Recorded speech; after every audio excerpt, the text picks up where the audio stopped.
Olá, tudo bom? Hoje eu vou responder uma pergunta que muitas pessoas me fazem. Afinal de contas, o que é melhor para emagrecimento, para alívio da constipação, usar a chia ou usar o psyllium? Os dois são pensados e utilizados nesses casos especificamente, né, para melhorar o trânsito intestinal, para favorecer o emagrecimento, e eles compartilham alguns benefícios, mas têm características muito diferentes e podem ter aplicações diferentes. Eu vou te explicar mais isso, fica aí até o final que você não vai querer perder. Se você adora dica de nutrição, saúde e boa forma, você vai amar o canal, então aproveita, se inscreve, ativa o sininho para receber as notificações, porque aqui eu tenho vídeo novo todos os dias, você vai amar com certeza.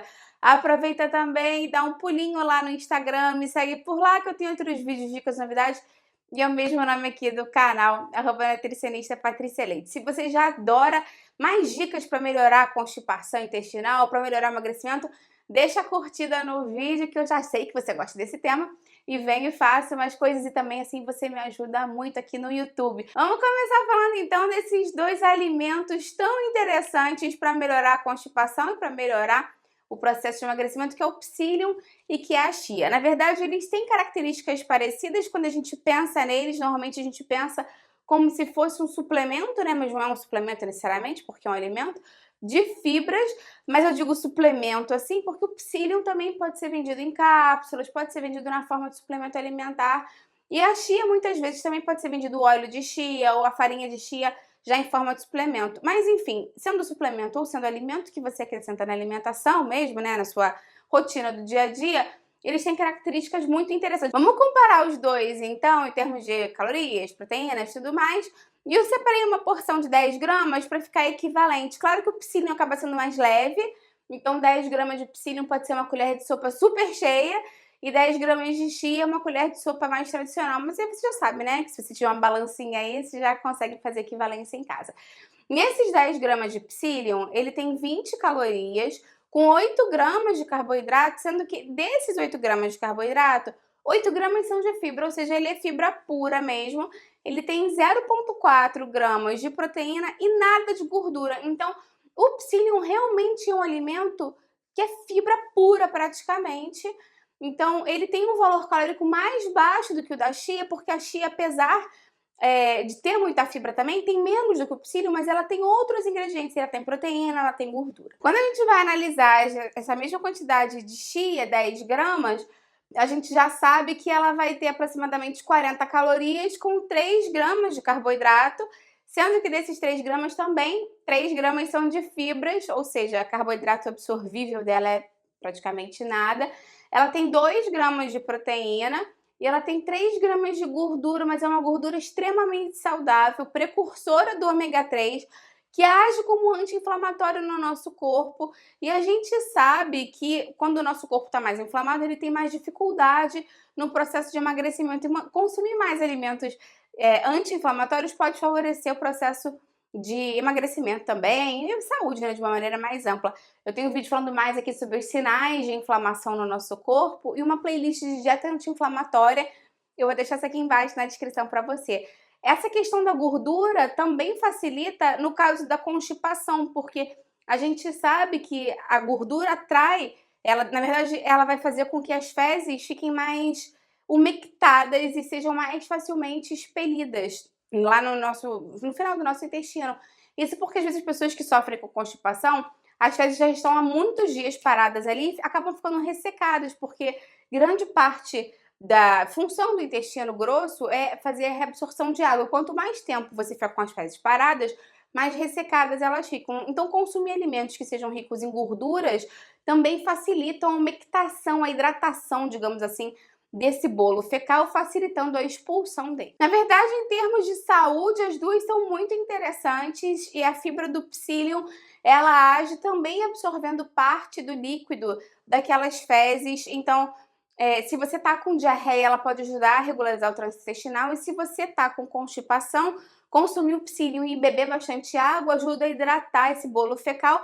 E o mais importante é aquele que a gente chama de laxante formador de massa. Eu tenho um vídeo aqui explicando mais sobre os diferentes tipos de laxantes. Ela é um laxante natural, então ela ajuda a formar massa, formar bolo fecal, que manda um sinal lá pro nervo vago, falando para ter a peristalse. Então ela é super interessante realmente para facilitar quem tem problema de constipação. E a chia também é muito interessante porque, como eu falei, ela é fonte de muita fibra, fonte de muita gordura boa. Então ela forma um gel conforme a gente se alimenta com ela e bebe a água da alimentação ou deixa ela já hidratada. E esse gel facilita também nessa hidratação das fibras, a fibra do bolo fecal, a fibra dela facilita a expulsão das fezes. Então, as duas, na verdade, são muito interessantes para essa questão da constipação. Em termos de emagrecimento, não vale a pena você se preocupar pelo fato da chia ser um pouco mais calórica.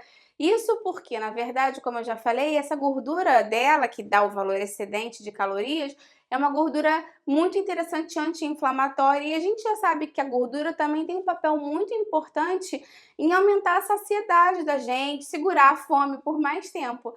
Então, quando a gente fala de alimentos que são fontes de gorduras boas, a gente não tem que se preocupar se vai prejudicar ou não o emagrecimento. Até porque você viu aqui que uma diferença de 20 calorias, que é super pequena no seu cômputo geral do dia. Então a chia tem muitos outros benefícios. Se você gosta da chia e fala, ai meu Deus, não posso comer mais porque é calórica, isso não é verdade. É só uma questão de comparação mesmo.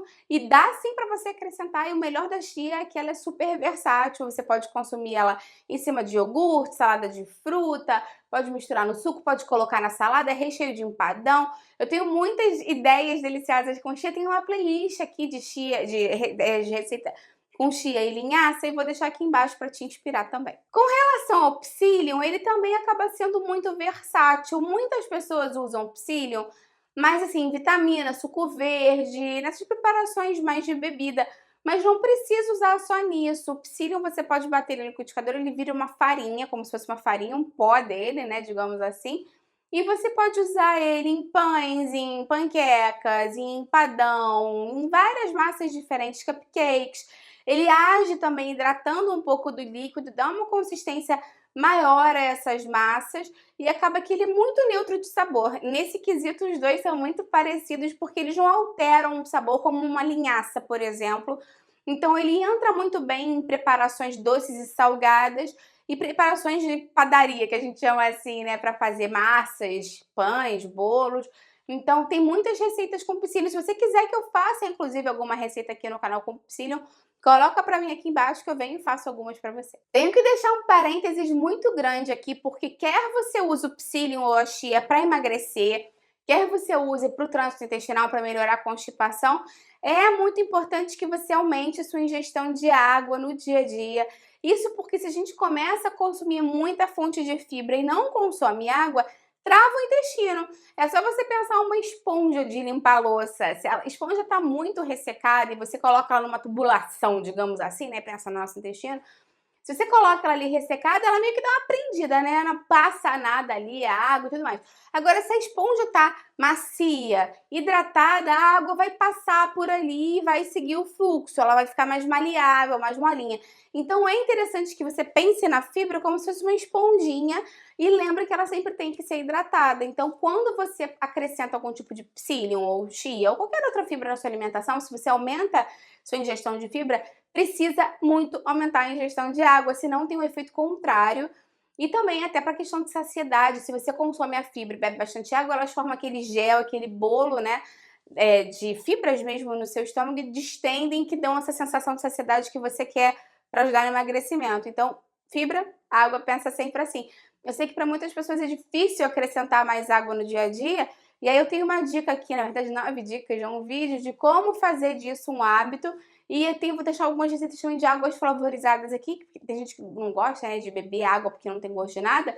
Então uma água flavorizada talvez seja uma opção interessante para você hidratar essa fibra. Eu vou deixar umas receitas aqui embaixo para você também. Uma dúvida que muitas pessoas acabam tendo e me perguntam muito é se é preciso hidratar a chia antes de consumir, se é preciso hidratar o psyllium. Porque eu falo de hidratar é hidratar você. É você consumir o alimento e beber a água, enfim, água flavorizada, o que você quiser. Você não precisa gelificar a chia antes de consumir, não precisa deixá-la de molho.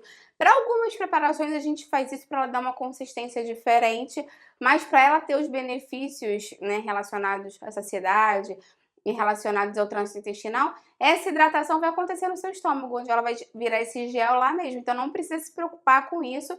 Se for uma questão de preparação, normalmente é indicado pela pessoa que está fazendo a receita, mas em termos nutricionais não necessariamente precisa. Conta aqui embaixo, então, se você tem hábito de consumir algum desses alimentos regularmente para tentar melhorar a saciedade ou melhorar a constipação, e qual deles você costuma utilizar mais no dia a dia. Será que tem algum outro que eu não falei? Será que de repente é linhaça? Será que é algum tipo de farelo? Eu vou adorar ver o seu comentário.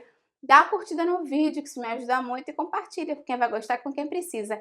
Vamos juntos ampliar essa corrente do bem, que é isso que eu quero aqui com o canal. Até a próxima, tchau, tchau!